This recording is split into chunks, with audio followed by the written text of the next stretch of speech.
the Investment Fiji Chair, Gianni Sito, President of the AHICE, James Wilkinson, CEO Investment Fiji, Kamal Cherry, Board Chair and members of Tourism Fiji, CEO of Tourism Fiji, Brand Hill, who I believe is waiting for number 2 to arrive, respective CEOs, distinguished speakers, delegates, and investors, leaders from the hotel, tourism, and investment sectors, valued partners, ladies and gentlemen. Greetings to you all. Firstly, let me acknowledge the traditional owners of the land on where we stand today.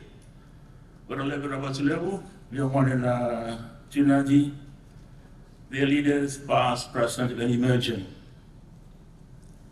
It is a pleasure to stand before you today at this important summit, a gathering that reflects not only the strength of our industry, but the ambition we share for its future. I was sitting here and looking at the audience today, and I remembered in my previous life, I was also a hotelier, and we had this young GM from Switzerland. And that was during a time of turmoil in Europe. And he said to me, you know what, Bill? When I retire, I want to come to Fiji. I said, why? Who's going to harm a place like this? I was in Paris last week to attend the Paris Air Show. And you know what is happening in the Middle East and how it could spread into Europe and other parts of the world. But I was traveling back and I'm saying, I remembered what that Swiss, my colleague, the Swiss general manager said to me at the time. This would be one of the safest regions in this part of the world, given what we are experiencing today. And on Tuesday, I briefed Cabinet on the implications of this on tourism. I called Brent in LA, where I found out the number 2 is on its way, and also Andre, and they said, you know, there could be a silver lining for Fiji on the way things are developing in the world today. So, colleagues and friends, Fiji is ready for you. It has been ready for quite some time. And in terms of the region, and one that virtually guarantees peace, this is the place to be now and in the immediate future. I commend the leadership of HI, Travel Business, Media, and HM magazines for bringing us together to this valuable platform. Over the past days and culminating in this conference,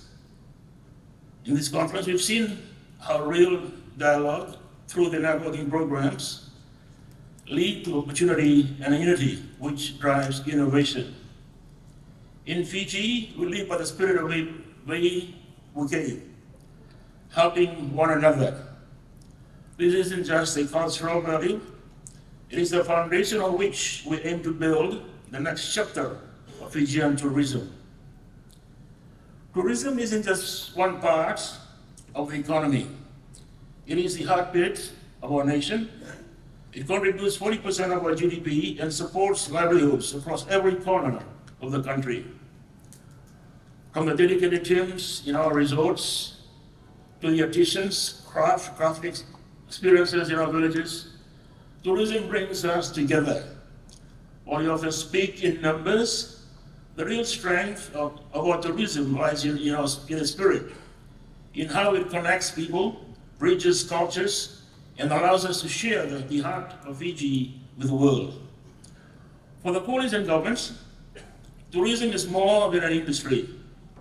It's a platform for inclusive, sustainable growth. It drives innovation, uplifts communities, and preserves the natural and cultural heritage that makes Fiji unlike anywhere else. Right now, we're experiencing one of the most exciting chapters in our tourism story. Visitor arrivals are at record highs, spending has surged, and investment across the sector is accelerating. We are on track to welcome the completed Crown Plaza resorts in the Western Fiji by the end of the year, together adding over 600 rooms and new conference facilities. Of course, since our investment in Tourism Fiji started in 2023, momentum has grown. 16 projects are currently under construction, set to deliver more than 2,200 additional rooms, and there's still room for more. Right next door, we have the Watutale, which is quite evident in what we are seeing today. We've also seen the impact of a new ownership and upgrades, bringing into life new properties like Beachcombe Island. What was once an iconic part of Fiji, property in Fiji, needs quite a bit of an uplift, and is now being transformed into a 4-star resort with new rooms and a renewed vision. I was quite happy, very excited when I met the new owners of Beachcombe. A lot of us can relate to what it was back in the days, one of the pioneers in tourism at the time. Now under new ownership and totally refreshed, and now a 4-star resort. That's the kind of opportunity we want to encourage. We are calling on underperforming or closed accommodation providers to partner with white label operators and asset managers who can help uplift quality, tap into growing demand, and deliver stronger returns. And a significant part of this, the stakeholders who want to be a huge part of the tourism success equation are the landowners. And I am happy to see a lot of, most of us who are now, including them, in the way forward in how we develop our tourism industry.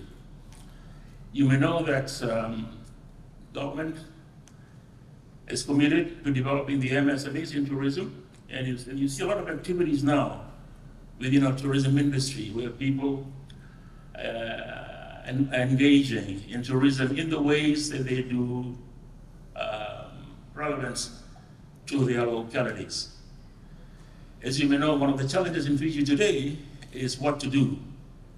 Yes, the resorts are world class, the transportation is world class, but there is some concern that there's not much to do in Fiji, and hence the focus on developing our MSMEs so that our villages, our local communities can provide offerings to a tourist, offerings that are unique and authentic and very much part of the motivation for travel today.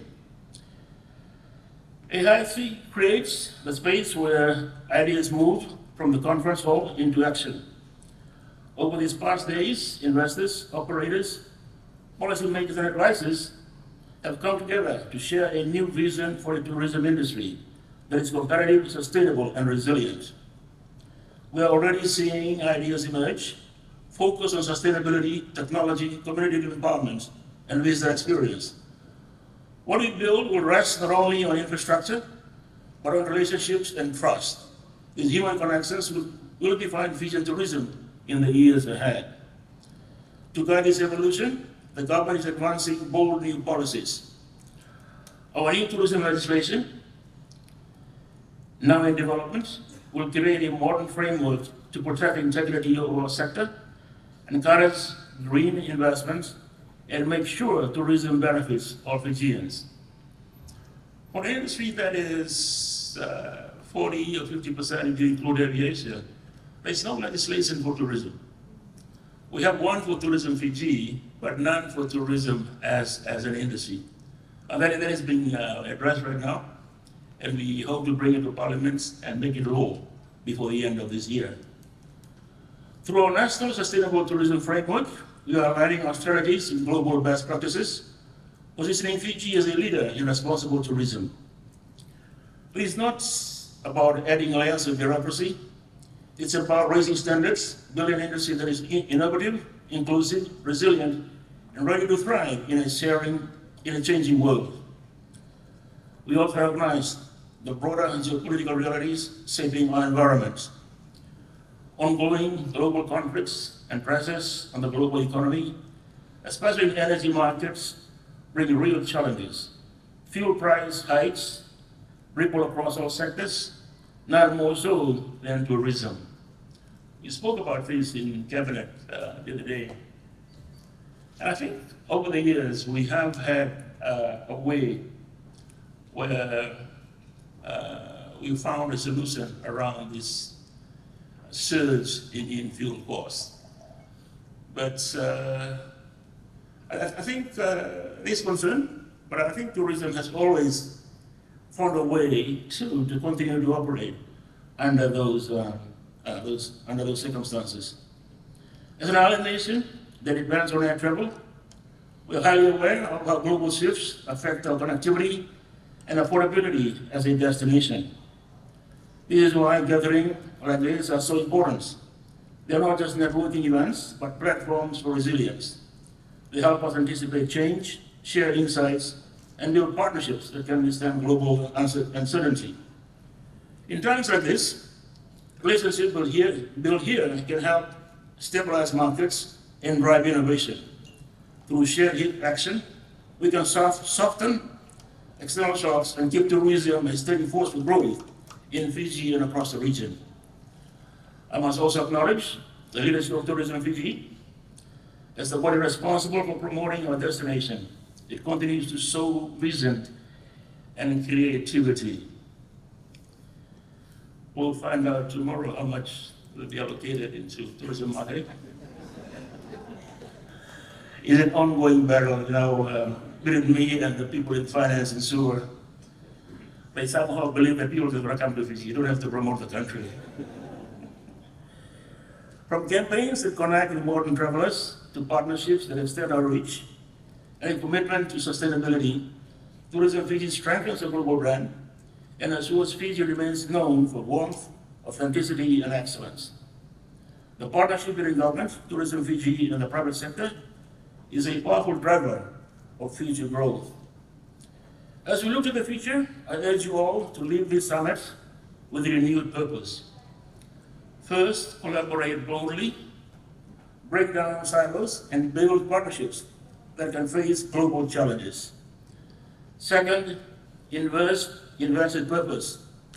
Focus on projects that bring lasting value for our communities, environment, and economy. Third, act with urgency. The time for talk is over. The world is shifting fast, and Fiji must act quickly to seize new opportunities and adapt to new realities. To our international partners, thank you for your trust in Fiji. To our local stakeholders, your resilience and commitment inspire us all. As Minister, I pledge that the Fijian government will remain your steadfast partner. The road ahead won't always be easy, but I'm confident that together we will build a tourism sector that is vibrant, sustainable, and proudly Fijian, one future generations will look to with pride.